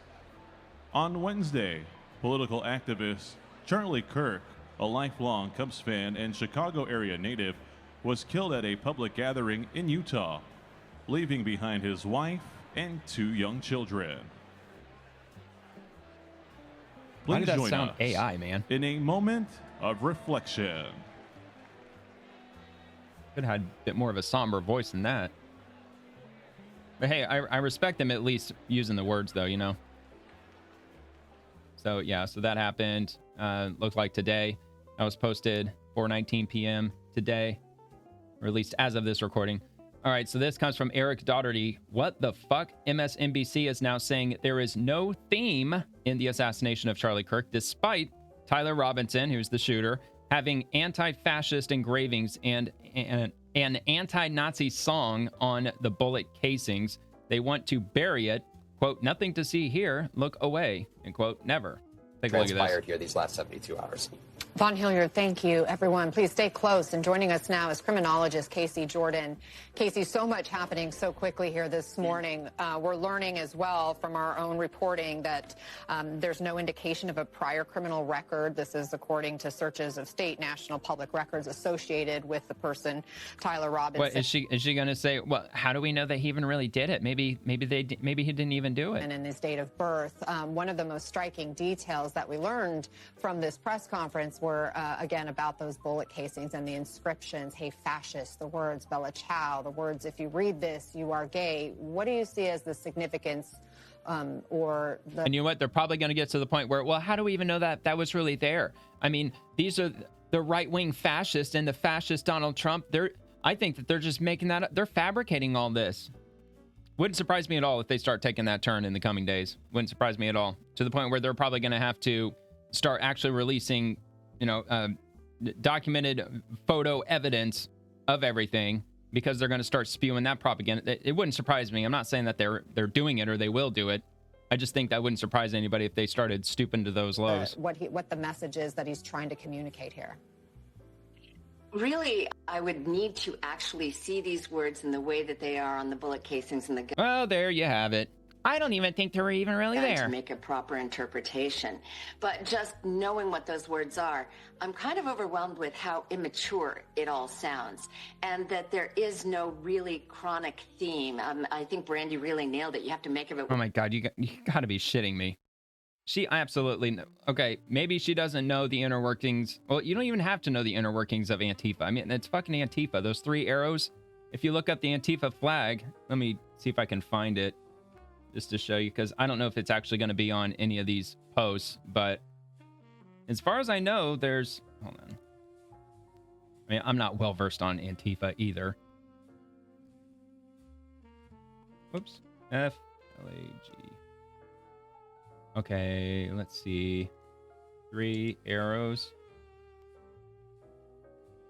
I know it has to do with Antifa symbolism. At least that's how it was explained to me. As it takes its sweet time. Images. Yeah, the 3 arrows. It's a political symbol associated with the Social Democratic Party of Germany. There it is. And that's basically what supposedly, or I'm not supposed, I would say definitively. I mean, it's the FBI that came out and said that these markings were on the bullet casings. I don't know, like it's my criminal justice thought process, because I watch a lot of criminology stuff and I watch like online court hearings and all that stuff. So like my instant instinct is to word it that way, like, well, evidence would suggest, or supposedly, it's innocent till, or presumed innocent until proven guilty. So anyway, yeah, so it's these markings that they say are on the casings, or that are on the casings, which I'm sure they're going to release the photos. I mean, the Democrats are going to be pushing for that regardless. But anyway, let me go back to where. So this is it. 3 arrows. This is on Wikipedia. The 3 arrows is a political symbol associated with the Social Democratic Party of Germany, used in the late history of the Weimar Republic, first conceived for the SPD-dominated Iron Front as a symbol of the social democratic resistance against Nazism in 1932. It became an official symbol for the party during the November of 1932 German federal election, representing their opposition toward monarchism, Nazism, and communism. Since its inception, the symbol has been used in many different contexts by a variety of anti-fascist, social democratic, and socialist organizations. So there you have it. So those are the three arrows that they speak of. What And you want. let's move on. Because, you know, it's like sees bulges. If you're reading this, you're gay. You know, catch this fascist, or hey, fascist, catch. It's Oh, so he couldn't have been a Democrat. There's no way that he could have been a left-winger because he made a gay joke on one of the bullet casings. It's like the rantings of a really immature child. And we really need to learn a lot more about what was going on in this. But what about the one where it said, like, hey, fascist or something like that? What about that one, lady? Are you saying he's so immature he doesn't know what the word fascist means? That, you know, like he killed Charlie Kirk because he just happened to be a random face in the crowd that he just wanted to just pick off for no reason whatsoever? Accused shooter's life when all of this was happening. Was he in a rabbit hole? Did he have no job? Did he have no purpose? You know, how did he Probably become such a consumer of hate? That his family reports he was. Well, judging by all the montage of videos I just played, I think we could all take a wild guess. He was, you know, talking in with hate speech about his feelings about the victim just at the family dinner the night before. We get the impression he didn't live at home because they talk about the Discord messages with his roommate. But they also confirmed he is not a college student at the university where the crime happened. So I will be very interested to reconstruct what was going on in his life. Did he have a job? Did he go to school? Was he fired from a job? Did he... Probably radical professors. I believe he was 22 years old, so there's a good chance that he probably did go to college, and he was probably there for at least a few years. Applied to jobs. Not saying he was. I'm just saying it's you know, hired. Could be probable. He, you know, have just smoldering hate. Mostly my takeaway is that the writings on the gun and on the bullets really emulate everything we just saw a few weeks ago in the Minnesota Catholic school shooting. So I don't think this has been... Yeah, and I wonder where they got those ideologies from, the transgender shooter. A long-term plan. I think it probably was hatched when this alleged shooter heard that Charlie Kirk was coming to the area, his area, in his backyard at a university that he could easily access, pass as a college student there, go up on the roofs. I mean, I have to tell you, I teach at a university where I see students going up on the roofs all the time. Interesting. So he had a lot of access to the venue, and he blended, and he knew he would blend. But I do think that this was something that just hatched when he found out that this man that he harbored hate for was coming to his area. And since we just had that school shooting in Minnesota, I think that is probably what inspired it. It does sound like he was methodical in going to this venue and to not be. Yeah, you think? All right, move on to liberal tier creator. Wow, Harry J. Sisson is a bigger piece of shit than you could imagine. Tyler Robinson was a Democrat who killed a popular Republican. Why are Democrats so violent? And he took an image of Harry Sisson's post. The alleged Charlie Kirk shooter wore a Trump costume back in 2017. Yeah, that's totally a Trump costume. Definitely doesn't look like a crazy liberal to me. Yep, fucking scumbag. So, yeah, that image had been circulating around online today, which they didn't blur out his face of his, assuming it's his brother. But, yeah, I mean, I saw other posts where they had his face blurred out. Low-key Ray 2.0. So Tyler Robinson confessed to his dad, a 27-year police veteran, that he assassinated Charlie Kirk. His father did the right thing and turned him in, knowing he faces the death penalty. Certainly an unenviable place to be as a parent. So they're showing the comparison, what appears to be the same shoes. I mean, those look more light colored, but of course it could be the lighting. I mean, they're obviously the same style of shoes. I mean, there's no doubt about that. All right, so from Phil Holloway. So Tyler Robinson was communicating with someone on Discord prior to and about the assassination of Charlie Kirk. Someone provided him with the rifle. This means there were others involved. That's a conspiracy. More arrests need to be made. So I don't know the inner workings and the nitty-gritty details as far as that, but if his father was a many years police veteran, could have been his rifle. I mean, it very well could have been. but I'm not jumping to conclusions. I'm just saying it's just one of the many possibilities. Another one, liberal tier creator. What's the difference in ideology between Harry J. Sisson and Tyler Robinson, the Democrat who killed Charlie Kirk? There is no difference. And he shared images here, a couple of betas, and FBI Salt Lake City. And then they're showing the image there. And then from Harry Sisson, Charlie Kirk is a sick, racist piece of trash. Just put the Klan hood on already, Charlie. And looks like it was most likely from June 24th of 2025. I'm assuming that's going to be on the same date. So, yeah, very recently. He very recently posted that. And you wonder where they get these insane ideologies from. Glinda, here are the Salt Lake City DSA, who are the Democrat Socialists of America, meeting up just 5 days ago to encourage their members to fight. Tyler Robinson was a member. Really? All right, a lot of people have showed up. Let's take a couple steps in. When I say when we fight, you say we win. When we fight. When we fight. When we fight. Fighting is really hard. All right. So, yeah, there's that. And from Steven Crowder, this was 9 hours ago, exclusive Mug Club Undercover obtained Utah County Sheriff's Office internal documents regarding suspected Charlie Kirk assassin Tyler Robinson. Now, I don't know if they had announced just yet. Here, let me go back and see when because I think the press conference was yeah, that would have been after. I think the press conference was like sometime around like 9:30 or 10 this morning. So, I mean, these are going to be very difficult to read. So, but if you go to Steven Crowder's profile, you can check it out. And so Utah County Sheriff, inmate booking sheet and PC statement, probable cause statement. Dude, I wish he blew this up a bit more, because I've downloaded the images before on here, and it doesn't download a larger size. I don't want to view the post. All right. So there's a lot of information here. I would really like to read it. It's just, yeah, I mean, I guess I could just, here, let me just see. Let me see if I can at least read the first page. Let me just lean in, because I got to lean in to read it. The following information was obtained by your affiant from police officers, multiple video recordings posted on social media websites, Utah Valley University campus surveillance cameras, and those who witnessed the incident. On September 10th, 2025, Charles James Kirk was at the Utah Valley University UVU campus in Orem, Utah, so it was indeed in Orem, Utah, for a political event. Mr. Kirk is a conservative political activist. Okay, let's see.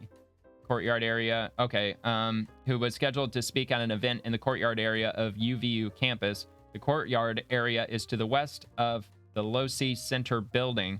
According to video recordings, Charles was wearing a white t-shirt and dark pants, sitting under a white canopy in a courtyard of the campus facing to the east. The event was attended by hundreds of individuals. Charles was surrounded by people with multiple individuals to his left, right, and rear, and in front of the canopy. Behind the canopy was a walkway used for access to various parts of the university. Charles was holding a microphone and speaking to a crowd. While speaking into the microphone, a loud gunshot was heard at approximately 1223 hours, and Charles appeared to have been hit in the neck. Blood was seen coming out of the left side of his neck as he fell over to his left. Charles was transported to the Timpanogos Regional Hospital in Orem. Charles was pronounced deceased at the hospital. Investigators reviewed the Utah Valley University surveillance cameras. While reviewing the surveillance cameras, investigators observed an individual on the rooftop of the Losi Center building on the UVU campus at the time of the shooting. Hereafter, the unidentified individual will be referred to as suspect. Based on surveillance camera footage, suspect appears to be a white male with dark-colored hair wearing a dark-colored hat. Okay, all right, so let's see. More, it's just descriptions for the rest of that. Let's see. Suspect paused at the top of the stairs and pulled out what appeared to be a cell phone from his right pocket using his right hand at approximately 1153. Suspect eventually put what appeared to be a cell phone back into his right pants pocket using his right hand. Surveillance captured the suspect making his way toward the Losi Center. Let's see. Just taking a look here. Investigators discovered a shoe impression on the northeast corner rooftop edge of the Lacey Center building. The shoe impression was located in the vicinity where a suspect climbed down from the rooftop. Shoe impression is consistent with these the shoe sole characteristics of a Converse Chuck Taylor shoe. I mean, and this was all on surveillance camera too. Robinson arriving on the UVU campus in a gray Dodge Challenger at approximately 8:29 a.m., so hours before, on September 10th. Sounds just like the incident involving Trump. He got there hours before too, in which he observed on video in a plain maroon t-shirt, light colored shorts, black hat with a white logo, and light colored shoes. When encountered in person by investigators in Washington County on September 12th, early morning hours, Robinson was observed in consistent clothing with the surveillance images. Oh, so he was still wearing the same clothes. Investigators interviewed a family member of Robinson who stated Robinson had become more political in recent years. A family member referenced a recent incident in which Robinson came to dinner prior to September 10th, and in conversation with another family member, Robinson mentioned Charlie Kirk was coming to UVU. They talked about why they didn't like him and the viewpoints he had. The family member also stated Kirk was full of hate and spreading hate. The family member also confirmed Robinson had a gray Dodge Challenger. All right, let's see. Investigators identified an individual as the roommate of Robinson. Investigators interviewed the roommate, who stated that his roommate, referring to Robinson, made a joke on Discord. Investigators asked if he would show them the message on Discord. He opened it and showed several messages to investigators and allowed investigators to take photos of the screen as each message was shown by Robinson's roommate. These photos consisted of various messages, including content of messages between the phone contact named Tyler with an emoji icon and Robinson's roommate device. The content of these messages included messages affiliated with the contact Tyler stating a need to retrieve a rifle from a drop point, leaving the rifle in a bush, messages related to visually watching the area where a rifle was left, and a message referring to having left the rifle wrapped in a towel. Yeah, does it sound like he acted alone? Doesn't sound like he acted alone to me. The messages also referred to engraving bullets and a mention of a scope and the rifle being unique. Messages from the contact Tyler also mentioned that he had changed outfits. Based on the evidence detailed in this statement, I believe there is probable cause that Tyler Robinson committed the crimes of aggravated murder by shooting Charlie Kirk in a circumstance that put many around him at grave risk of death, felony discharge of a firearm, and obstruction of justice for moving and hiding the rifle believed to be used in the shooting. By submitting this affidavit, I declare under criminal penalty the state of Utah the foregoing is true and correct. Okay. So yeah, it sounds like those are the charges he's probably going to be facing. That doesn't sound like he acted alone to me. Sounds like he probably had individuals within the Antifa organization, which of course the Democrats will say, well, Antifa's not an organization, it's just an idea. It's not an organization. Yeah, okay. Well, according to some, political pundits, conservatives, YouTubers, podcasters, I mean, there's been, like, for years now, they've talked about how they organize on, I'm not exactly sure which, I don't know if it's Telegram, I don't remember which platform it is, but apparently they organize in covert kind of ways. Like they try to keep it hush hush, but yeah, they definitely organize. I mean, they obviously gather in areas and they open up their black umbrellas. They wear black everything to try to conceal their identities. They like to throw objects and hit people and then just like run away as fast as they can because they don't face people head on. Anyway. So that was from Steven Crowder, and looks like that was the affidavit that was used, the charging affidavit at least. And this is from Paul A. Cispula, reporter. How do you interpret the engravings on the casing? So it's quotes. You know how you give it the quotes. Might as well just play the video. So we'll just play it. How do you interpret the engravings on casing? Well, I will leave that up to you to interpret what those engravings mean. I think the clearest one that says "catch fascist," there's not. And by the way, that's like catch like a ball, catch this. That's I think that speaks for itself. Yeah, I would say it does. It seems to speak for itself. Of course, there's going to be a lot of pushback by Democrats and leftists and progressives, modern liberals. Maybe not the classical liberals, but definitely the modern liberals. All right. The Art of Purpose. The arrest of Tyler Robinson is a tragedy. The father did the right thing by turning him in. But the deeper problem, schools and universities radicalizing our kids. I taught public school for 20 years. I saw it firsthand. It's the reason I left the classroom. Holy moly. And it's a picture of him and the shooter and his father. From C3, there were 3 arrows drawn on the Tyler Robinson's shell casings, just like this. Okay, so I did end up having an image of it. And he goes on to say, Antifa. It's past time to declare Antifa a terrorist organization. Destroy them now. Destroy their financiers. And no coincidence, POTUS Trump mentioned Soros. Yeah. Would not be the least bit surprised if the Soros, what do they call it, the organization or the foundation or whatever the fuck they call it, I'm sure they are funding this shit. I bet they are. Would not surprise me for a second. I mean, they fund all the other activist shit. Oh, crap. I accidentally clicked out. Uh-oh. No biggie. Going right back down to it. Kind of right back down. A little bit too far. No big deal. All right. There we are. So, Dinesh D. Souza, if you have any doubt about the responsibility of academia in turning relatively normal kids into monsters, I give you Tyler Robinson. Let's take a look at this. Okay. Congratulations. You have been selected to receive the Resident Presidential Scholarship from Utah State University. The value of this scholarship is approximately $32,000. This scholarship is available for 4 years or 8 semesters. Oh, but according to the criminologist, well, we don't have any proof that he went to any university. He didn't go to any college, not that I know of. I don't think he went to a college. I don't know, man. After seeing that video, do you think he might have gone to college? Gee, I wonder. So this came from Rep. Anna Paulina Luna, who I respectfully disagree with her making this move. She said, I've been able to now make contact with Meta. They're also working to remove this awful content. Thank you to all the tech CEOs for doing the right thing. Every single platform is working to remove this content. I'm assuming she's talking about the shooting itself.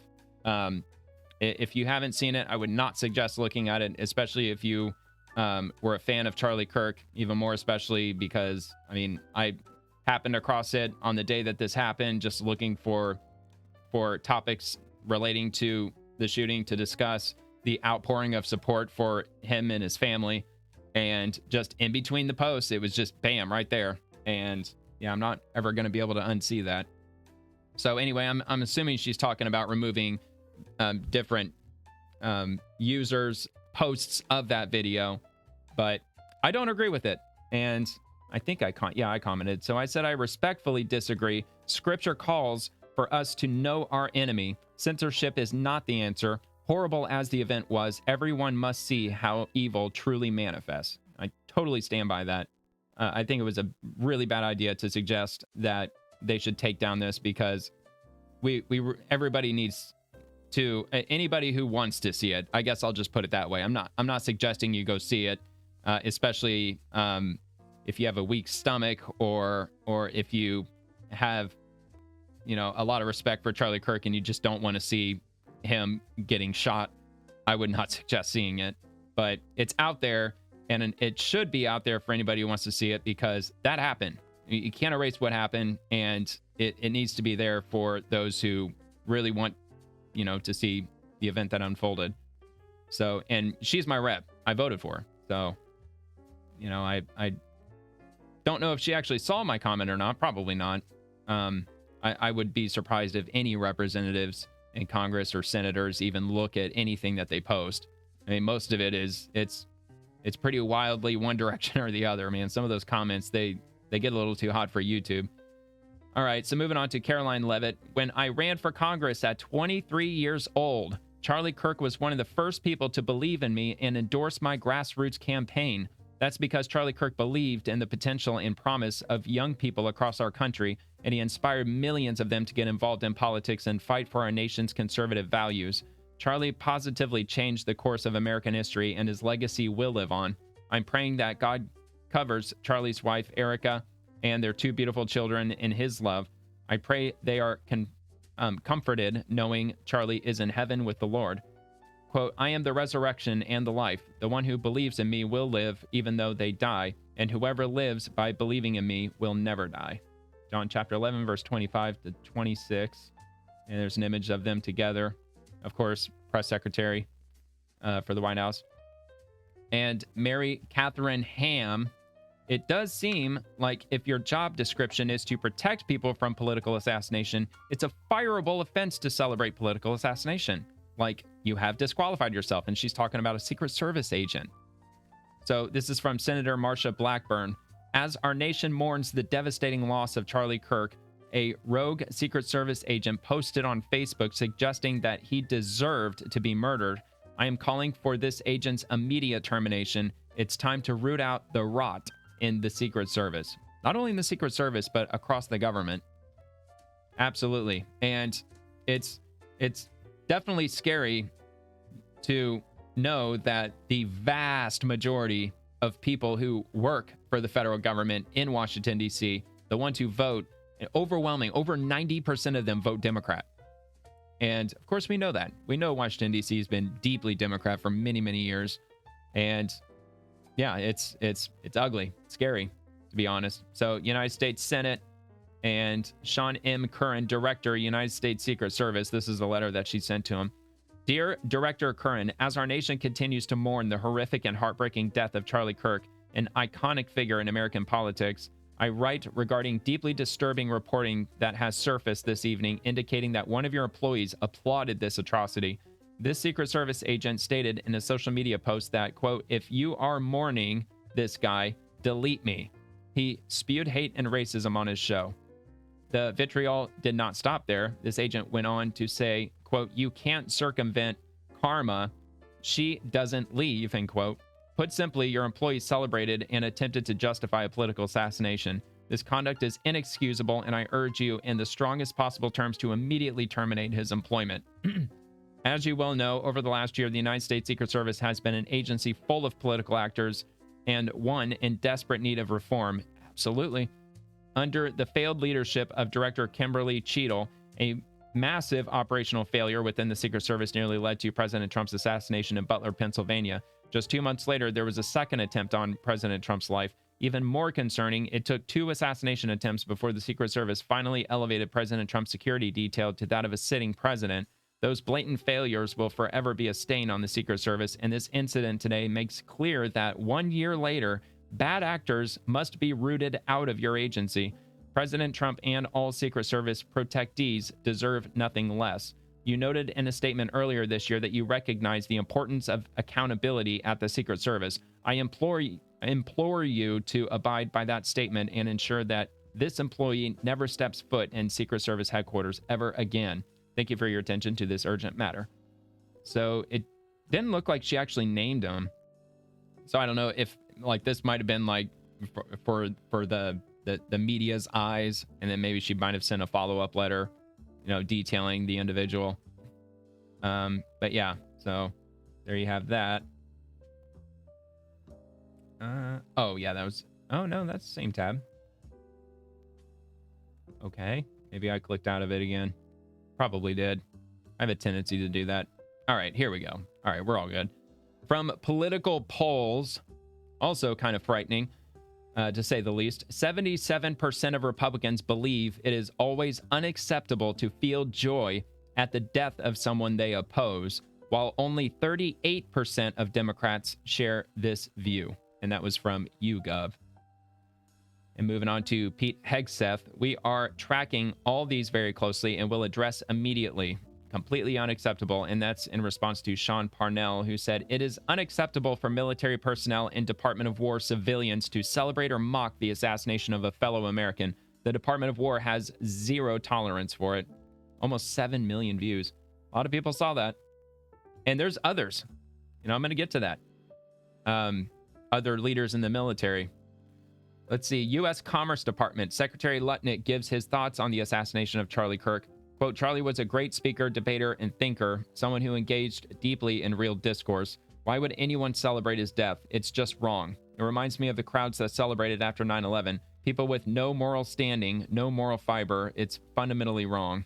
You look online and they have all these interviews with young people saying, "Oh, that's loud. Sorry, he should have died." I mean, where is their moral character? Where is the foundation of what's right and wrong that you should say such a thing? I mean, this is discourse.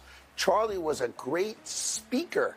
He was a great debater. He was a great talker, and he was deeply studied, meaning he really understood things, and he wanted to engage in your conversation and take it to you based on your conversation. I mean, that's someone who should be able to talk and speak. And why would people celebrate his death?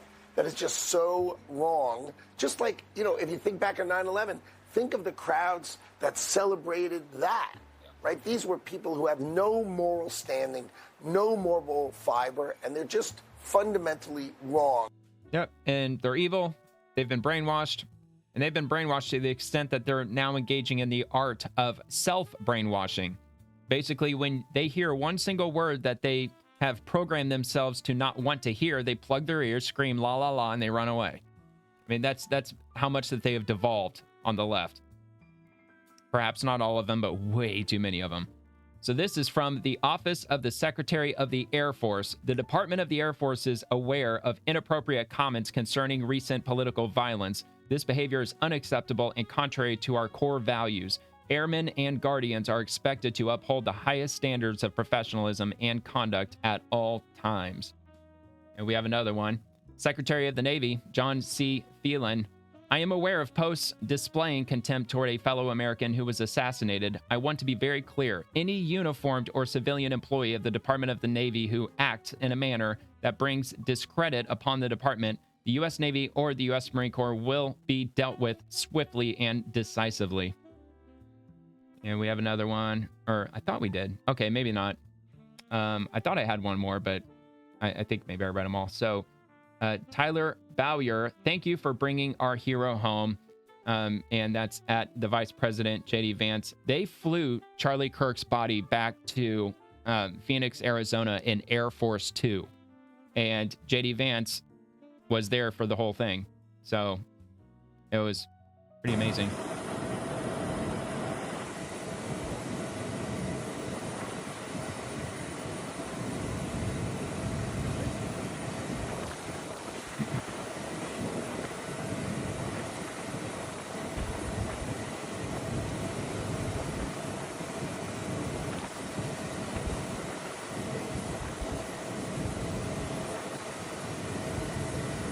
Full screen it.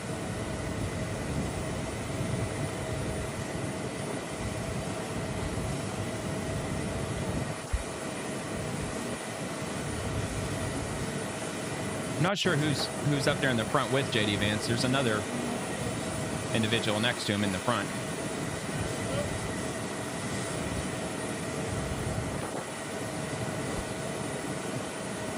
I didn't see that last time. It was JD Vance and I'm not familiar with who that was. All right. So yeah, that occurred in Phoenix. And this is, oh, here it is. I was going to say, I thought I had one more. I just didn't position it in the right spot. Secretary of the Army, posts that celebrate or mock the assassination of a fellow American are inconsistent with Army values. Full stop. And he's responding to Pete Hegseth, which I did read just a moment ago. And from Colin Rugg, I think that's where I'm going to finish up with. Colin Rugg says, Phoenix Air Traffic Control sends a message to Charlie Kirk after landing in Arizona. And I'll just go ahead and play this. On the visual 26, South 1555 Phoenix Air, wind 2409, runway 26, clear line. Clear line 26, Southwest 1555. Welcome home, Charlie. You didn't deserve it. May God bless your family. Air Force 2. Yeah, it's so sad, man. Just an absolute travesty. Such a tragedy. And that's all I got. So I guess I'll just finish up with this. And over the coming months, the media, they're going to be forced to track Charlie's killer through the justice system and throughout his trial. So during this process, the public will be frequently reminded about Charlie's assassination and what this Antifa-aligned leftist did to him. It would be quite interesting if his trial were to occur in October of 2026, I think, just before the midterm elections. I doubt that it will end up happening that way, but maybe. I don't know. But of course, the media, they're already hard at work crafting ways to downplay their involvement in this shooter's radicalization. They've already tried framing Charlie's words in a way to suggest that he was racist toward minorities, he was a misogynist, and other things of that nature. And the left, whenever they watch content of Charlie, it's chopped up, different compilations, twisting his words around, which is what the vast majority of the left has ever seen of Charlie, most likely, and not an unedited discussion with Charlie, legitimately speaking his mind. The governor of Utah, he likened Charlie Kirk's assassination to the 1960s and the level of political turmoil that was occurring back then. And I think he's certainly right. The real question is, what happens now? I mean, first off, Antifa, they've got to be labeled as a domestic terrorist organization at this point, and they should have a long time ago. And anyone involved must be thoroughly investigated. And I'm not sure if that's going to happen, but it absolutely should. And second, educators across the entire education system should be viewed under a microscope and determine if they are teaching our children the morals and values that makes us Americans, or if they're radicalizing children with anti-American, pro-communism ideologies. Because free speech of all forms is something we all have to deal with, but not in a classroom with children. That's where science, technology, grammar, geography, and history should be taught, including the atrocities involved with communism. And not a single educator's personal opinions on any subject whatsoever should be included in any curriculum. So I hope Secretary McMahon considers that at some point for the Department of Education, and just at least try to find a way to weed out all the evil cancer that we have in our society, because something's got to give. The government officials, the politicians, the mainstream media, everyone will suggest that we all hold our heads high for Charlie, we get back to work, and we keep on living like everything is just fine. And I say that's not nearly good enough. And what do I mean by that? I honestly don't know. I don't know where things go. I just know that it's unacceptable to keep living as if everything's fine while more conservative influencers get picked off one by one. Because if this happens to another, the media, the politicians, the officials, they're going to parrot the exact same thing. Hold your head high, keep the fallen in your heart, and let's all get it over with and move on. And I don't know, man. I'm not an expert. I'm just a normie. I just know that the radical communists hiding in the shadows, they're not going to stop. They will continue to brainwash children and gullible adults and anyone else they can manipulate into hating everything America stands for. The liberal media, they've been fanning the flames of violent rhetoric for years, calling conservatives Nazis and misogynists and racists and xenophobes and, yeah, you get the idea. I mean, attaching these labels without any real-world context to them at all. And, I mean, conservatives, they're just regular Americans who happen to have traditional viewpoints, and as such, they're constantly demonized. They're demonized for being pro-America, pro-Constitution, pro-family values, pro-work, for being religious, and for the hard work it takes to pursue happiness. And what conservatives are not, they're not socialists, they're not pro-abortion, they're not pro-welfare state, they're not pro-war, not pro-government, and as a result, they're just demonized, you know? And I mean, it should all clearly go without saying, because everyone clearly sees the violent rhetoric our political apparatus and mainstream media with Hollywood, the pulp culture sphere.